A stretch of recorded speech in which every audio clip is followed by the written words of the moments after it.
Radyo Vision.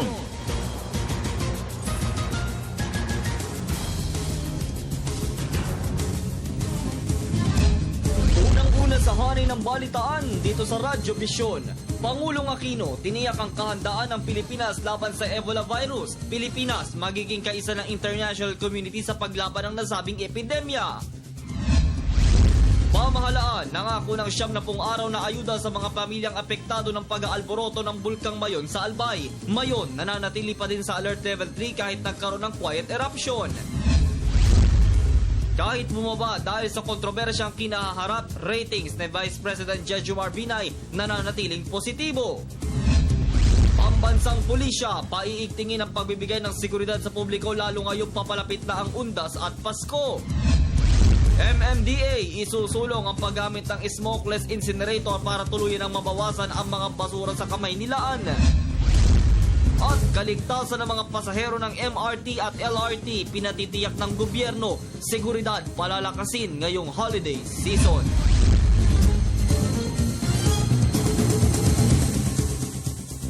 Puluhan, mapayapa, masaganang umaga ng Martes, mga kaibigan. Oktubre 14, 2014. Saan man kayo naroon, Luzon, Visayas at Mindanao. Samahan po ninyo kami sa isa na namang edisyon ng ating Radyo Vision sa Media ng Bayan sa araw na ito. Siyempre pa mga kaibigan, makakasama natin sa ating telestudio sina Zarina Luzuegro at Julius Desamberon. At dito po, makakapiling naman nyo sa himpapawid ang inyong mga lingkod.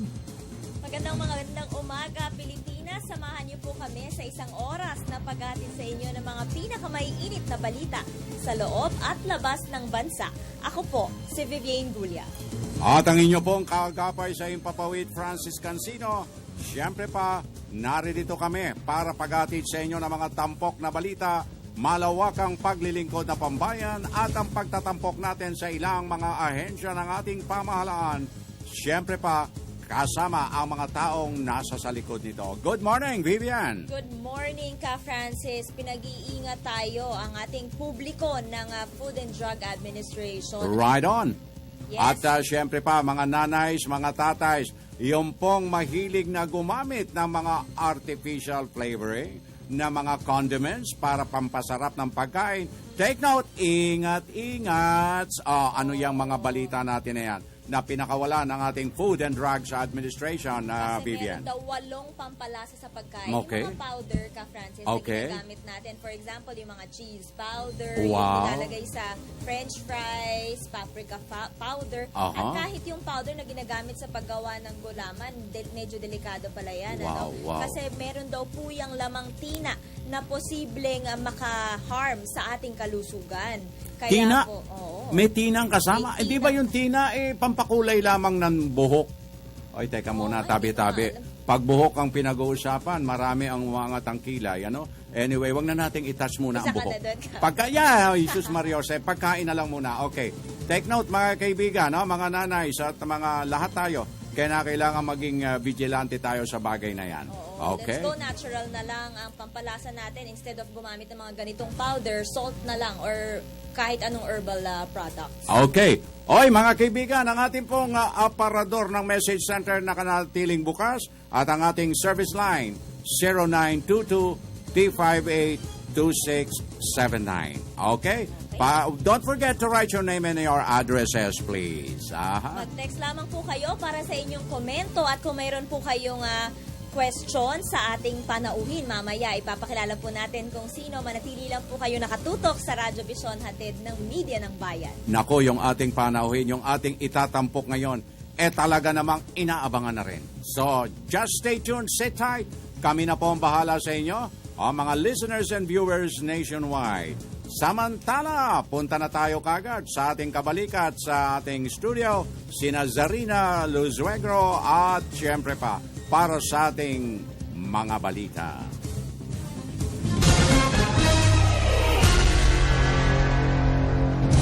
Maraming salamat Francis and Vivienne. Magandang umaga bansang Pilipinas. Ngayon po ay ika-14 na Oktubre sa taong 2014. Narito na po mga balitang nakalap ng media ng bayan. Una sa ating mga balita, pinaplano na ng Department of Health na magpatupad ng medical clearance sa mga Pilipinong uuwi sa Pilipinas mula sa mga bansang may Ebola outbreak. Ayon po kay Health Secretary Enrique Ona, gagawin naman ito ng ahensya upang matukoy kung nagkaroon nga ba ng exposure ang mga ito sa mga nagkasakit o namatay ng dahil sa Ebola. Samantala, bahagi rin ng medical clearance ang pananatili sa bahay ng 21 araw matapos makabalik ng bansa.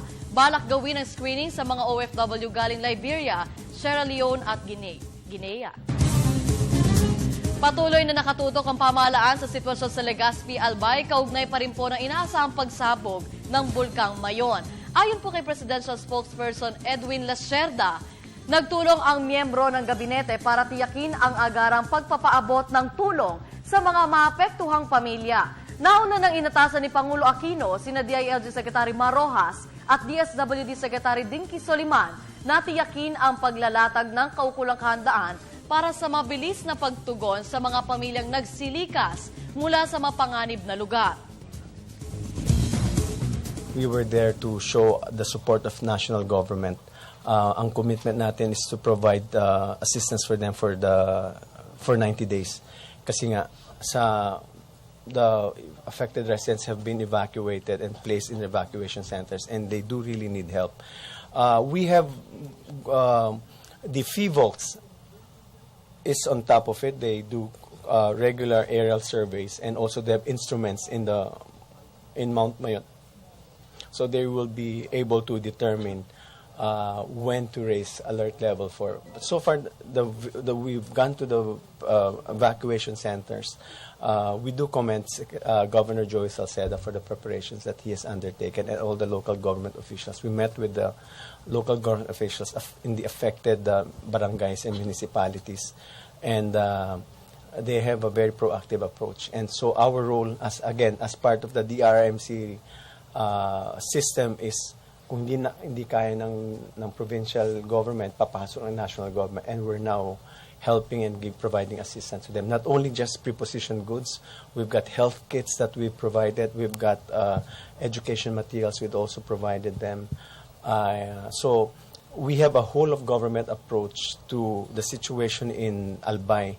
And tulad nga sinabi ni Secretary Mar Rojas kahapon sa kanila, hindi papababayaan ng ating national government at ni Pangulong Aquino ang mga affected residents ng Albay.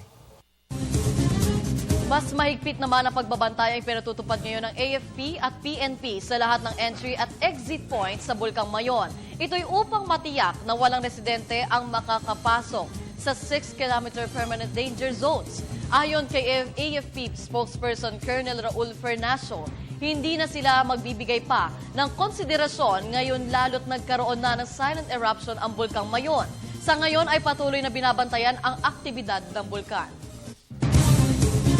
Tiniyak naman po ng Department of Foreign Affairs ang pakikipag-ugnayan sa US Embassy kaugnay ng pagpatay sa isang Filipino transgender sa Olongapo City.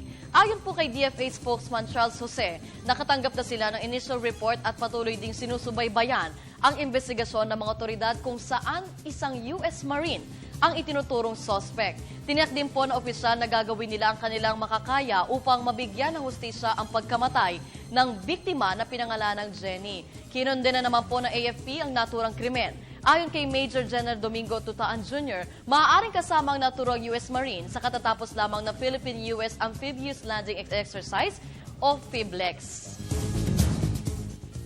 We condemn the incident that has happened, but the question that you're propagating is on the investigation. We are not part at this point in time of the investigation. It is the CIDG. Nananawagan naman po si Presidential Communications Secretary Sonny Coloma sa mga miyembro ng media na maging responsable sa pagbabalita. Ito'y upang tama at totoo ang mga ulat na inihahatid sa publiko. Si Joseph Parafina sa detalye. Sa pagharap ni PCOO Secretary Sonny Coloma sa mga mamamahayag sa labas ng Malacanang, hinimok nito ang mga mamamahayag na maging responsable sa kanilang mga pag-uulat sa publiko. Para sa kalihim, batid nating may kalayaan sa pamamahayag, subalit mas maganda kung iuulat ang lahat ng panig ng mga balita. Pinapangalagaan ng pamahalang Aquino ang kalayaan ng media at maging ang pamahalaan hindi takot na suriin ng mga mamamahayag basta't naayot at tamang proseso at di inaabuso ang kanilang karapatan. Para po sa ating Pangulo, wala po siyang pagnanasa at wala rin po ginagawa ang pamahalaan na anumang pagpigil o pagbusal sa ating media at lalo rin po higit ay hindi po nag-engage ang ating administration sa tinatawag po niyang media corruption.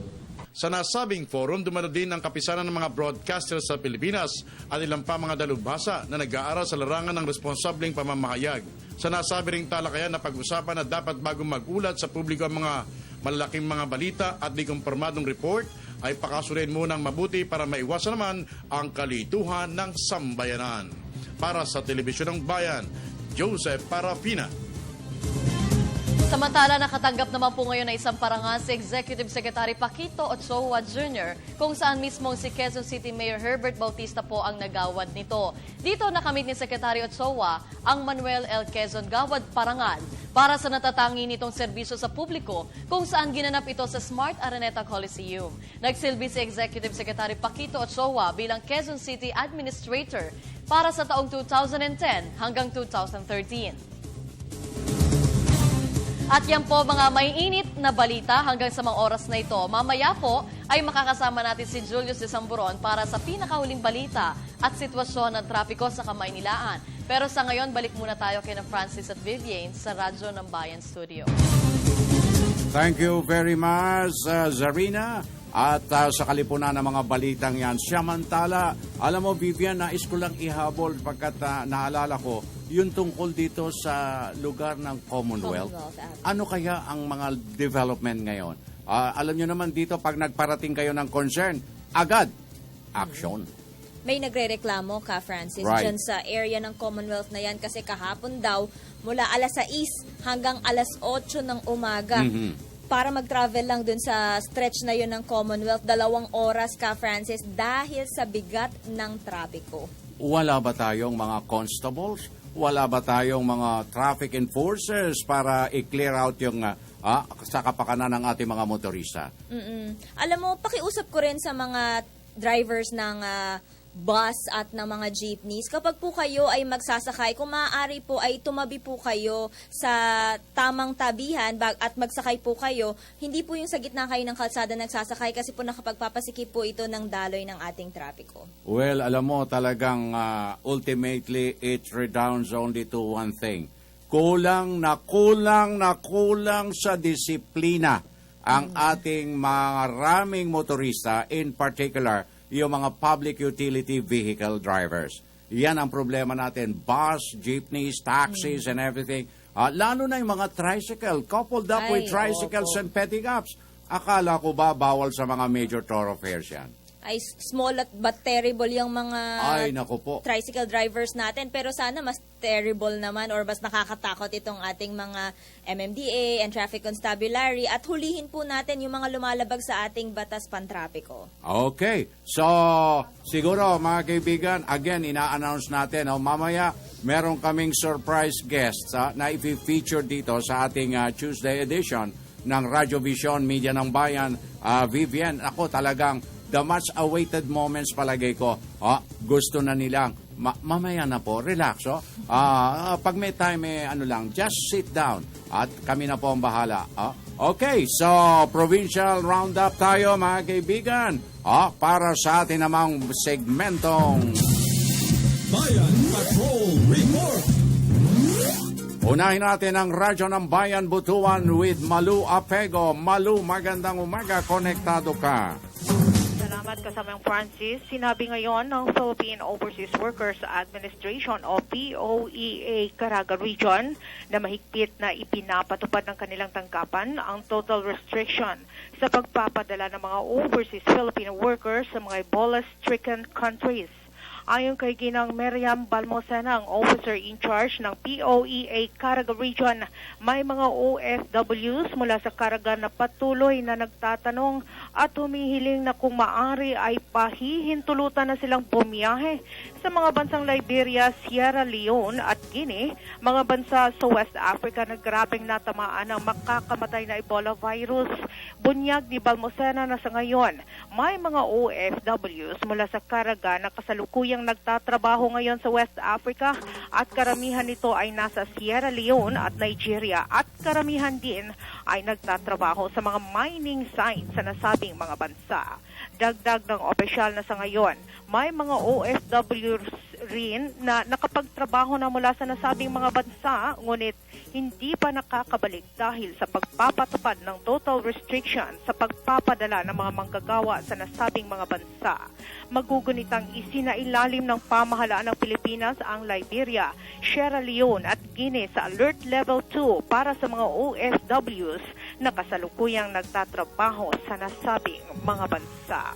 Para sa Radyo Vision, Malu Pizarro Apego mula sa DXBN Radyo ng Bayan, Butuan, Media ng Bayan. Thank you very much, Malu Apego. Samantala, mula sa Butuan, dumako naman tayo sa Naga City. Nariyan ang ating kasamang si Pax Rengalota. Diyos marahay na aga sa imo, Pax. Konektado ka. Diyos mabalos, nagpadala ng medical team ang probinsya ng Camarines Sur sa mga lugar na may evacuees ang Bulkan Mayon. Noong nakarang linggo, naidispatsa na ni Camarines Sur Governor Mix Villaferte ang isang medical team sa mga bayan ng Santo Domingo at ginubatan lahat sa Albay upang mabigyan ng pangangailangang medikal ang Mayon evacuees sa naturang mga lugar. Ang medical team ay binubuo ng 5 mga doktor at 8 mga nurses, may dala pang mga gamot, bitamina at iba pang pangangailangan para sa karamdamang gaya ng sipon, ubo at kalintura. Tinayak pa rin ni Governor Mix Villaferte na magpapadala pa ng mga heavy equipment kung talagang kinakailangan. Maliliman pa sa paghahanda sa mga lugar na malalapit sa probinsya ng Albay na maaaring gawing evacuation center sakaling kung talagang magkaroon ng pagsabog ang Bulkan Mayon at kinakailangang ilikas ang mga taong maapektuhan. Para sa Radyo Vision, Pax Rengalota ng DWRB Radyo ng Bayan Naga, Camarines Sur, Media ng Bayan. Maraming salamat, Rex. Balikwas tayo, Radyo ng Bayan, Lucena City with Jigs Rodillas. Jigs, magandang umaga. Konektado ka. Matagal na proseso pa ang paggamit ng cannabis sativa o marijuana bilang gamot sa mga pangunahing sakit ng tao sapagkat ang nasabing damo ay tinuturing na dangerous drugs sa kasalukuyan. Ito ang iginit ni Dr. Manuel Panopio, ang Pangulo ng Philippine College of Addiction Medicine, na siya'y makapanayam ng Radyo ng Bayan kahapon ng umaga. Ayon sa doktor, dapat munang amyandahan ng Kongreso ang Dangerous Drugs Act of 2002 kung saan aalisin ang marijuana bilang ipinagbabawal na gamot. Hindi naman umano maaabuso ng sino man ang paggamit ng marijuana dahil sa lalabas ito ng pharmaceutical company ay medicine form na o nasa kapsula o tableta. At kung aalisin ang marijuana sa kategoryang ipinagbabawal na gamot, ay hindi ito may tatanim ni numan bagay sa kanyang sariling bakuran kaya't huhulihin o kakasuhan ng pulis ang gagawa nito. Sa pagpuproseso ng marijuana bilang gamot, i-extract ang tetrahydrocannabinol at dahil meron itong pharmacological property, ay magagawa itong isang gamot. Para sa Radyo Vision, Jigs Rodillas, Media ng Bayan. Thank you very much, Jigs. Tuloy-tuloy na tayo, Vivian. Paalala kagad yung ating hotline, 0922-358-2679. Okay, meron na kagad tayo dito. Good AM ka, Francis, Miss Vivian. Hindi na po yata lawmaker ang mga senador natin. Bakit? Mga mang-uusig at huwes na sila. Nagpakulong na sila ng 3 senador. Ngayon naman, ang Vice President Binay ang target nila.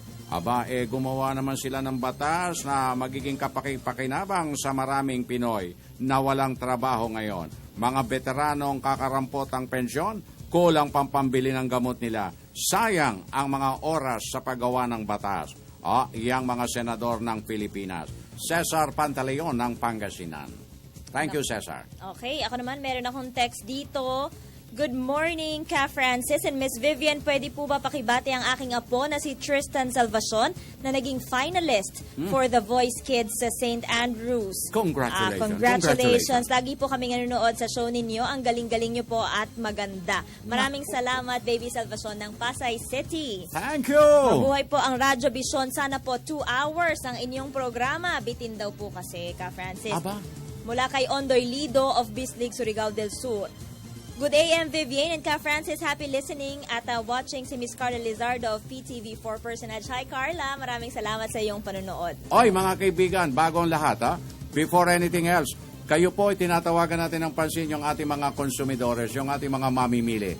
Please lang, kung kayo ay nakakasumpong ng hindi sumusunod sa Suggested Retail Price o SRP, na mandando na po ng Department of Agriculture at ang Department of Trade and Industry, ipagbigay alam po ninyo sa mga kinaukulan. Sapagkat hindi po matatapos at magwawakas ang ganitong pagsasamantala kung hindi po tayo makikiisa at magsusumbong. Pwede rin nyo rin itawag, i-text nyo rito sa ating Radyo Vision Media ng Bayan para po sa ma-actionan natin ang mga pandaray at pagsasamantala. Samantala, meron tayong text, Ka Francis, Fermina Express daw, TXK 890, hindi ka lang smoke belcher, reckless ka pa. Para kang nagpapatintero sa Commonwealth Avenue, nagdidilim ang paningin ko sa usok mo. Teka muna, bakit may kasama pa yung nagdidilim? nagdidilim? Ka dun. Oo, ano na naman ako affected. But anyway, bago ang lahat, bigyan natin ang ilang paalala mula sa inyong palatuntunan.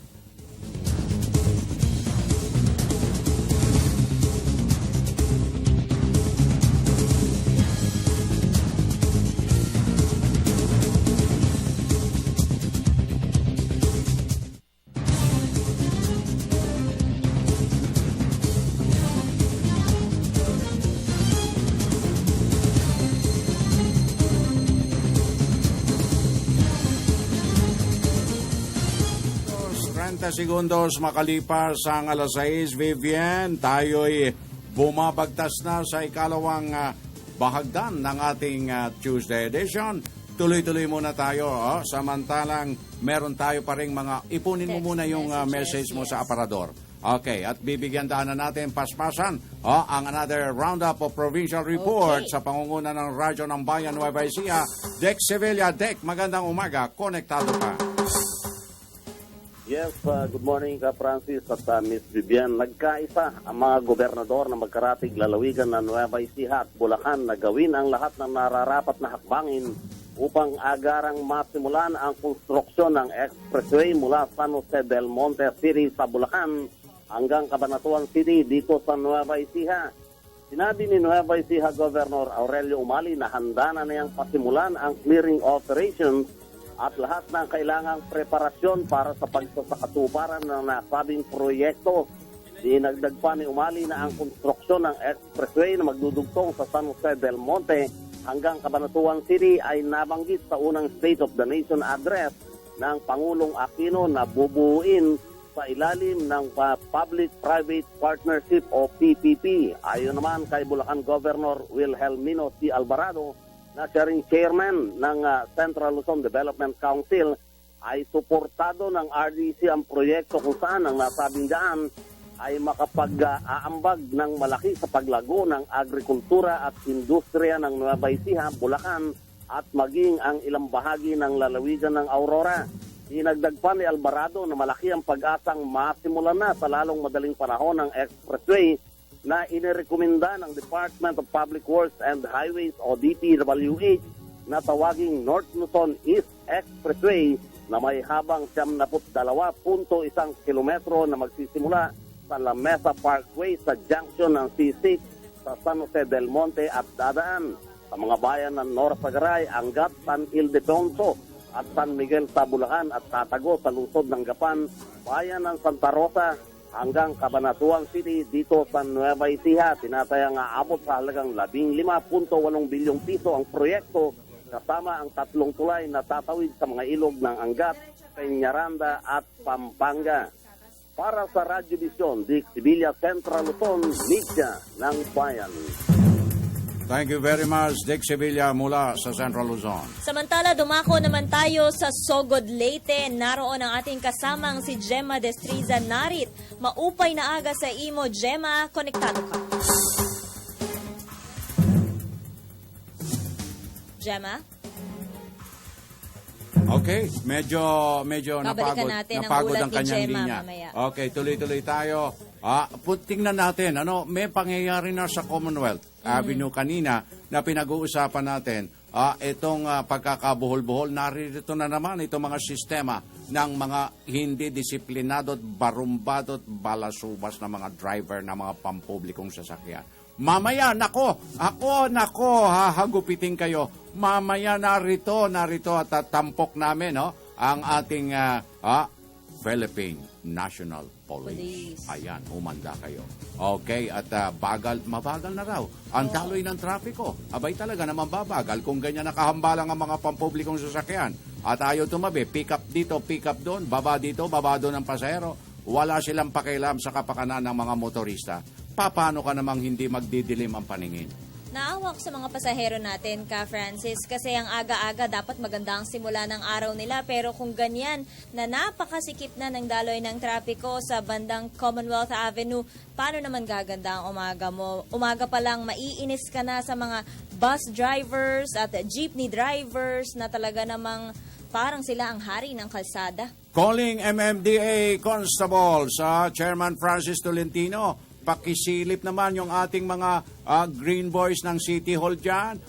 Lahat na ng traffic enforcer, tinatawagan namin. You are in charge of the traffic situation. Teka, wag nang kasama ang Boy Scout at Cub Scout. Wag yun. Ibang kanilang papel. Okay. Okay, Vivian, go ahead. Yes, dumako naman tayo sa Tayug para sa pinakahuling balita roon. Naroon ang ating kasamang si Leslie Gemino. Leslie, maganda umaga, konektado ka. Leslie? Teka. Ano ba naman? Madaling mapagod ang ating mga linya ng komunikasyon. So, pakakawalan ko lang sandali ito. No matter how good or bad your life is, wake up each morning and be thankful that you still have one. Magandang umaga. Kuya Francis at Ate Vivian, advance happy birthday Kalbayog through the effort of the late Senate President Jose Dira Avellino. We become chartered city every October 16. Madamo nga salamat, Junjun Kalong ng Barangay Rawis, Vilmas Kitchen, Kalbayog City. Konektado sila. Marami rin tayong texters dito sa akin, Ka Francis at Vivian, wala naman palang program ang Television ng Bayan ng 5 a.m. Sana 5 a.m. na kayo sa TV. And also, isama daw natin si Ate Jo mula kay Liza Manuel ng San Mateo. Maraming salamat, Liza Manuel. Pero meron pong programa ang PTV ng alas 5. Yan po ay ang Panahon TV. Samantala, meron pa tayong isang text message. Ka Francis at Vivian, good morning. At great kulang po ang kapatid ko na si Manang Percy. Babatiin niya ng good morning ang kanyang kapatid na si Manang Percy Rolona at Roberto Diaz ng San Francisco, Surigao del Norte. Mula kay Dan ng Pampanga. Magandang umaga po sa inyo at salamat sa inyong pagtangkilik sa Radyo Vision. Okay, sige. Ihabol natin ang pag-ulat ng Radyo ng Bayan, Borongan, Eastern Samar. With Ruth Abunda. Ruth, maupay na aga sa imong tanan. Konektado ka. Maupay nga aga, Pilipinas, lalahok ang local government unit ng Bayan ng Giwan sa makasaysayang Leyte Landing sa ika-70 anibersaryo nito sa darating na Lunes, Oktubre 20. Ayon kay Giwan Mayor Shin Gonzales, malaki ang naging papel ng Giwan sa Leyte Gulf Landing, isang napakahalagang bahagi ng kasaysayan ng kalayaan at pagtatapos ng pananakop ng puwersang Hapones noong World War II. Sinabi pa ni Mayor Gonzales na dapat malaman ng henerasyon ngayon na ang isla ng Suluan, ang pinakamalayong barangay ng Giwan, ang siyang pinakaunang entry point ng Allied Forces sa rehiyon matapos nilang ma-overrun ang garrison ng Japanese forces sa tuktok ng Panambuan Cliff na nagresulta sa matagumpay na Leyte Gulf Landing. Ang Allied Forces na pinamunuan noon ni General Douglas MacArthur ay nagtayo ng U.S. Naval Base sa Giwan kung saan naglanding ang kauna-unahang eroplanong ng Allied Forces noong December 18, 1944. Ang naturang naval base ang pinakamalaking landing base ng Allied aircraft ng Pacific War bago pa man masakop ang Luzon. Samantala, ang provincial government ay nag-oorganisa ng sentimental journey patungong Suluan Giwan kung saan babalikan ang mga alaala ng kabayanihan ng ating mga veterano sa Suluan Raid na naging umpisa ng Leyte Gulf Landing. Yan ang balita mula rito sa DYES Borongan Eastern Samar. Para sa Radyo Vision, Ruth Abunda, Media ng Bayan. Thank you very much. Mula kay Ruth Abunda ng Borongan Eastern Samar. Bago tayo basahin ko lang itong isang text message from UP Techno Hub to Philcoa. Ang ikli lang yan, pero ang heavy na raw ng daloy ng trapiko. Kaya po sa ating mga kababayan na nariyan, sana po ay magbaon kayo ng maraming pasensya. At sa atin pong MMDA sa bahaging iyan, tulungan po ninyo ang ating mga kababayan. Samantala, ang oras natin base sa Philippine Standard Time, 6:39 na po ng umaga. Magbabalik pa ang Radyo Vision. Okay, habol. Good AM, Kuya Francis. Greet ko lang ang kapatid ko ng happy birthday, si Ruth Conrada, nasa LMPC. Greetings from Adelpha Comrada ng Llorente, Eastern Samar. So, tuloy-tuloy na tayo. Vivian, the much-awaited moment, the much-awaited featured. Yes, pero ipapakilala natin mamaya. Magbe-break muna ang ating stasyon na. Okay, paalala muna mula sa inyong himpilan.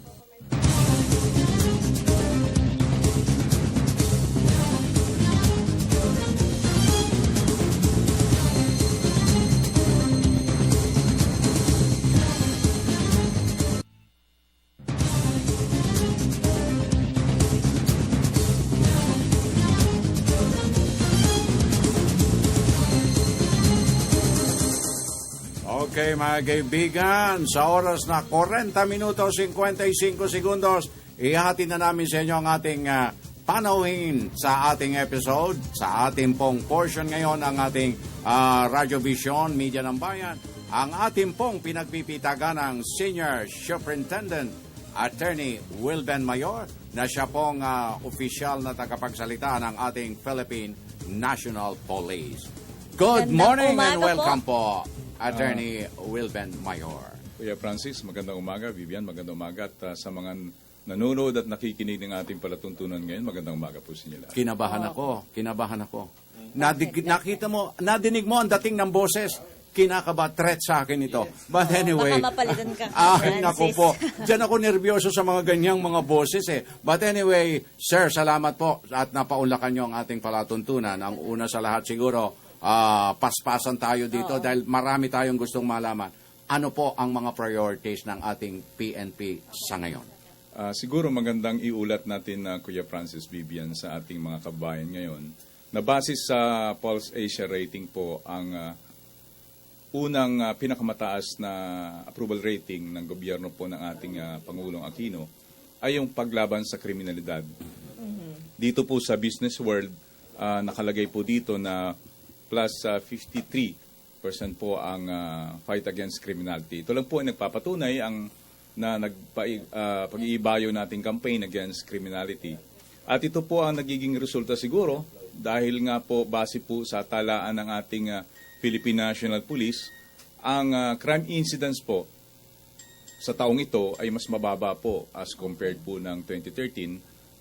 Sa ngayon po, ang crime incidence po natin is 470,000 plus as compared to last year na 555,000 plus. So, mga 15% po ang binaba nito or 85,000 incidents. Base nga po sa kampanya na pinatupad ng ating Chief PNP, si Police Director General Alan Lamadrid Purisima. Well, siguro talagang dapat nakilalanin naman ang ating mga kababayan yung transformasyon na nagaganap na yan. Ano po? Yung pagbaba ng antas ng krimen sa ating lipunan ginagalawan, talagang dapat ipagpasalamat. A little tap on the shoulder, ika nga. Ang nakikita kasi natin, pirming yung negatibo, Superintendent. Yung negatibo, hindi yung positibo. Magkaroon ng krimen, akala nila nagpapabaya ang ating kapulisan. Thank you very much at naiulat ninyo yan, sir. Maraming salamat, Kuya Francis, Vivian. Though merong mga negatibong report, Kuya Francis, pero ito ay itinuturing natin na challenge sa pagdating sa pulisan. At ito siguro ay magiging motivation para sa amin, para gawin pa namin ng maayos ang aming mga tungkulin para sa mamamayan. Now, Vivian, siguro magandang malaman na rin natin kay Attorney Wilben Mayor, ano naman ang very promising naman para sa ating mga kapulisan to inspire them more, to motivate them more in doing their task and dedication sa kanilang trabaho? Tuloy-tuloy ang programa ng ating Chief ng Philippine National Police, lalo ito sa mga promotion ng ating mga serving police officers. Ano po, lately nga po, nung andun siya sa Cebu City at saka sa Zamboanga, dahil tuloy-tuloy po yung kanyang pag-iikot, ay meron siyang binigyan ng award na isang police. At the same time, itong mga kapulisan natin ay binibigyan natin ng, kumbaga sa ating capability, yung fire, shoot, mobility, tsaka yung investigation. So karamihan dito is ng kapulisan natin ngayon ay may mga bagong baril na. Dahil nag-procure po tayo ng almost 74,000 na baril. Ang baril po ng pulis ngayon is yung Glock pistol na po. Hindi kagaya po noon na... Teka. Tama po yun. Yun nga nababanggit karamihan na ang baril ng kapulisan noon is teka. Pero ngayon po, ang baril po ng pulis ngayon is yung Glock pistol na po. Medyo nag-advance na po tayo. Tuloy-tuloy din po yung pag-aayos ng mga istasyon ng ating mga kapulisan. Parte naman po ito para maganda ang serbisyo nating para sa ating mamamayan. At the same time, yung mga pabahay para naman sa ating kapulisan. Dito po sa Bulacan.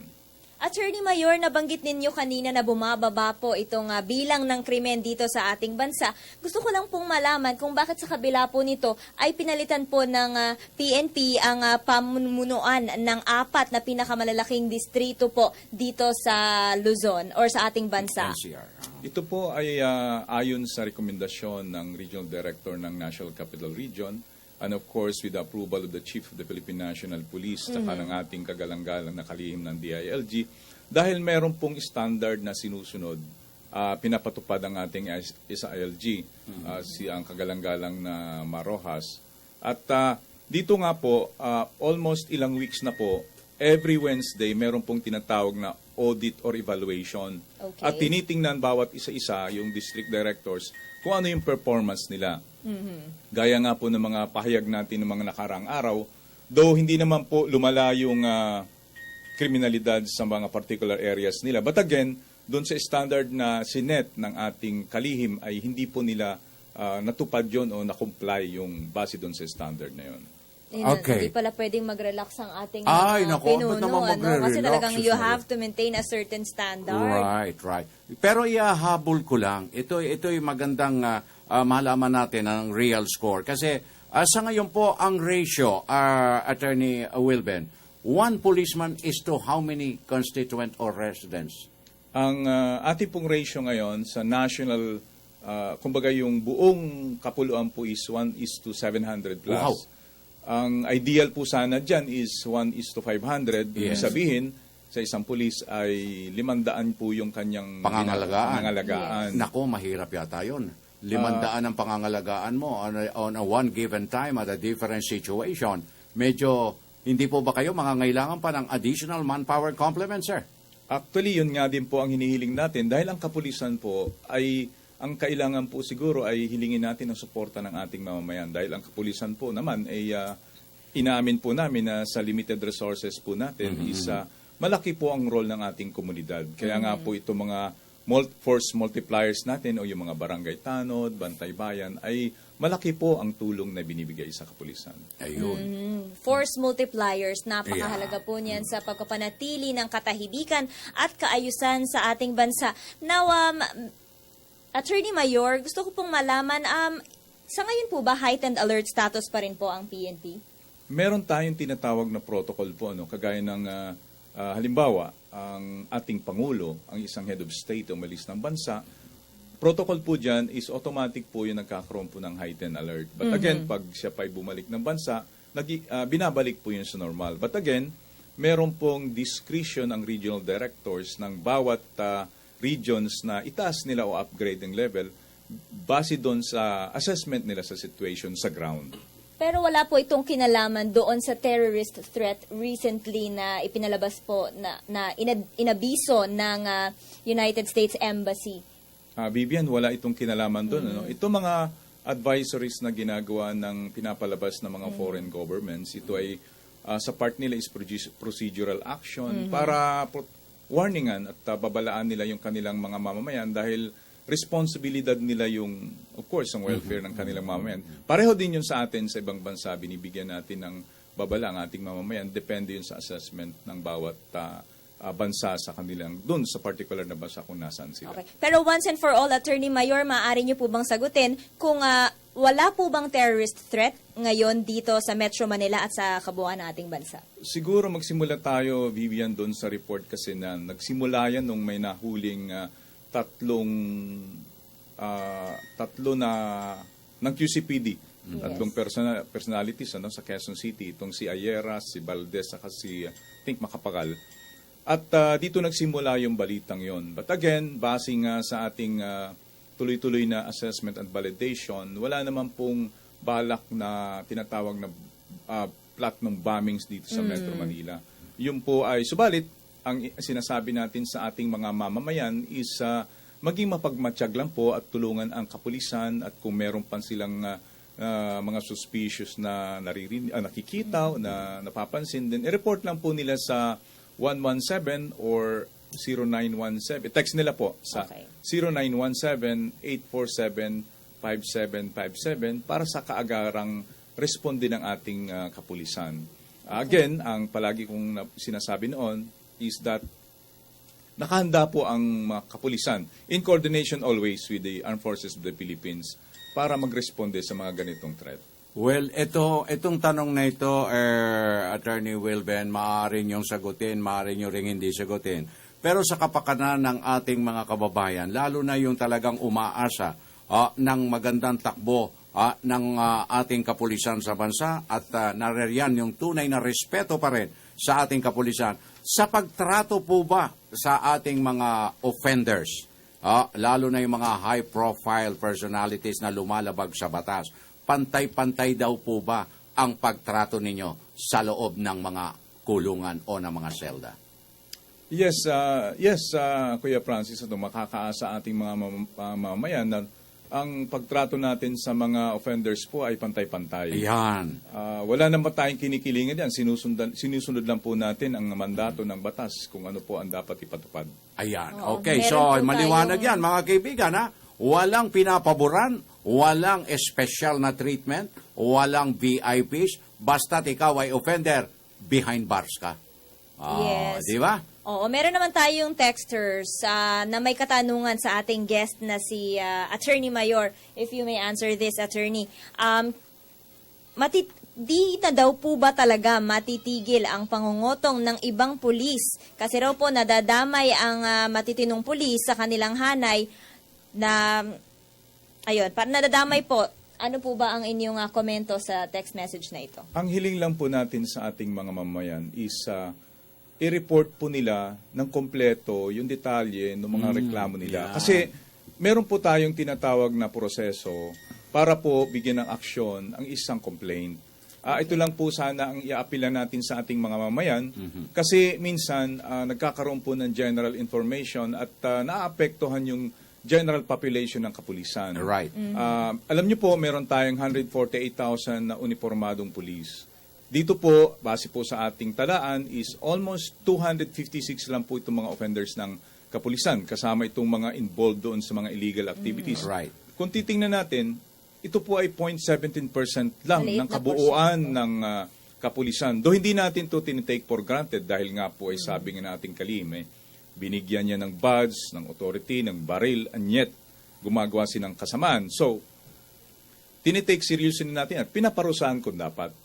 Sa panig namang nagko-complain, ang amin lang pong hiling, bigyan niyo po kami ng sapat na impormasyon para po itong mga ito ay i-disiplina natin na base doon sa proseso. Otherwise, merong report na dumalating sa atin, binabalidate po natin yan, but again, kailangan natin ang kooperasyon ng bawat mamamayan. Okay. Meron akong ihahabol na rin. Sasamantalayin ko na itong pagkakataon na maiparating natin sa ating pambansang kwerpo ng kapulisan through Attorney Wilben Mayor. Meron pong mga text tayong tinatanggap previously, the other day at ng mga nakalipas.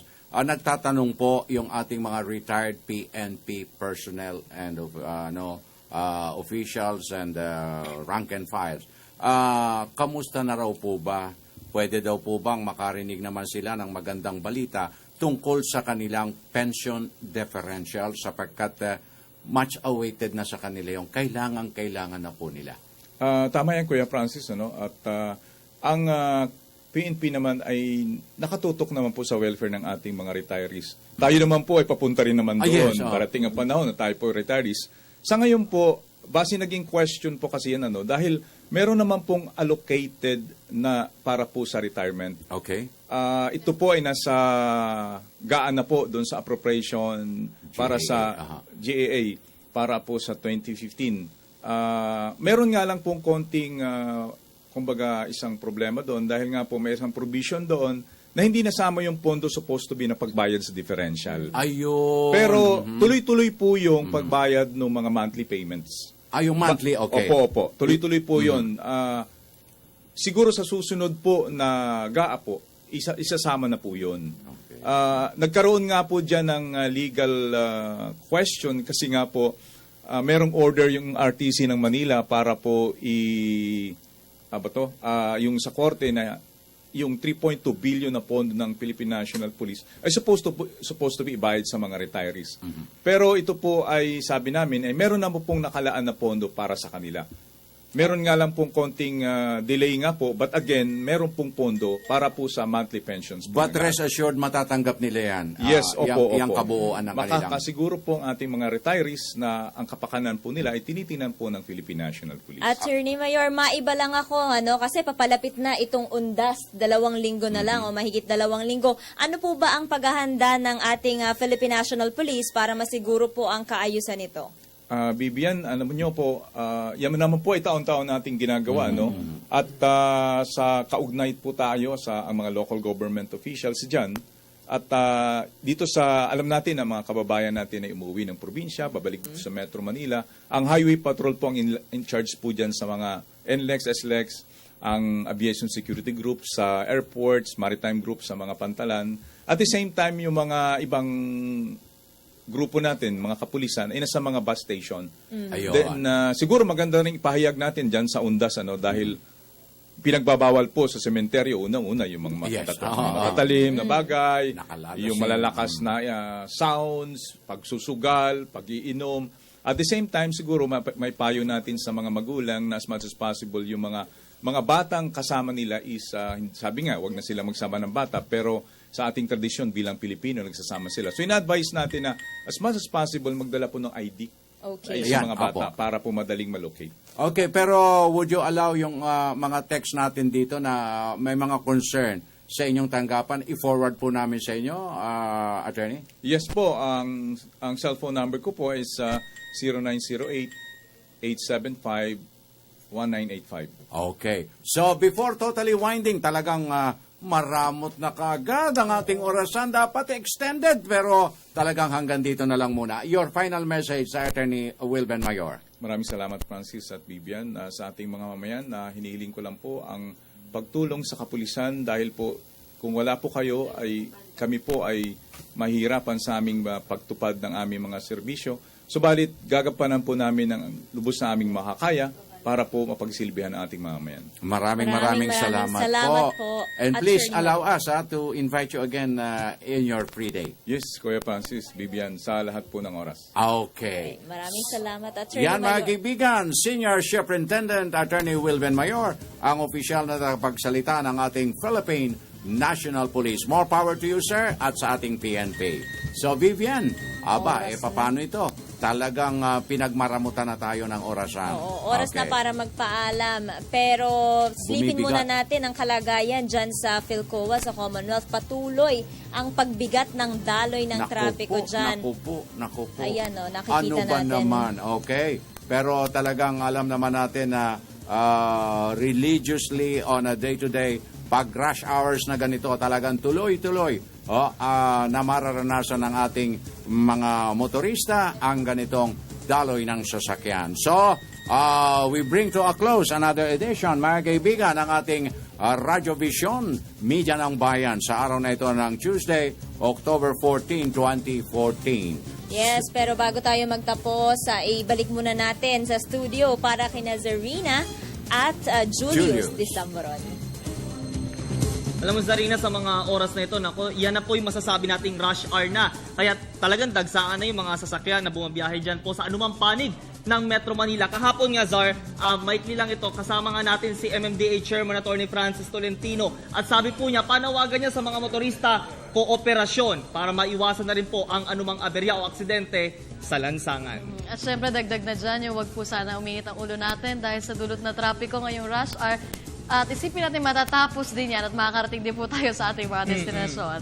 Alright, naway nabusog namin kayo sa mga balita at impormasyon na aming handog ngayong umaga. Ako po si Zarina Lusuegro. Patuloy po ang aming paghahatid ulat. Ito po ang pinagsanib na puwersa ng radyo at telebisyon. Ito po ang Radyo Vision. Magandang umaga. Ako naman po si Julius Disamboron. Makita-kita po ulit tayo bukas. At balik tayo sa ating mga kasamang sina Ka Francis at Vivian.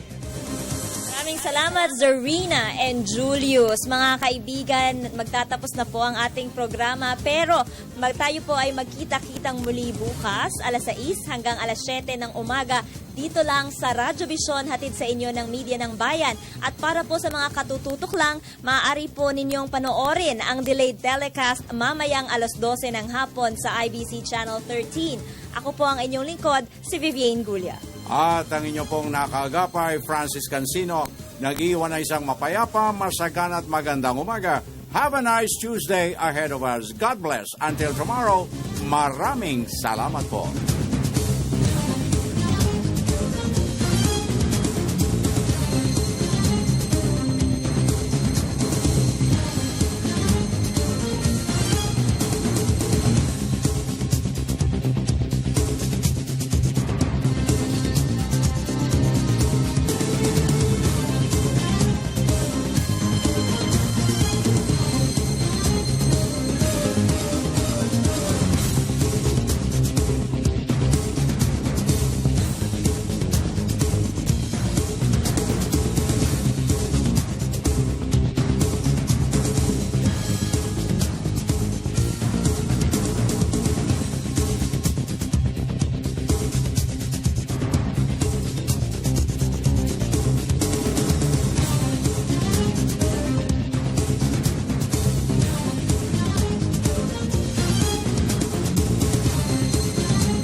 Ang programang ito ay inihatid sa inyo ng Reyes Barbecue.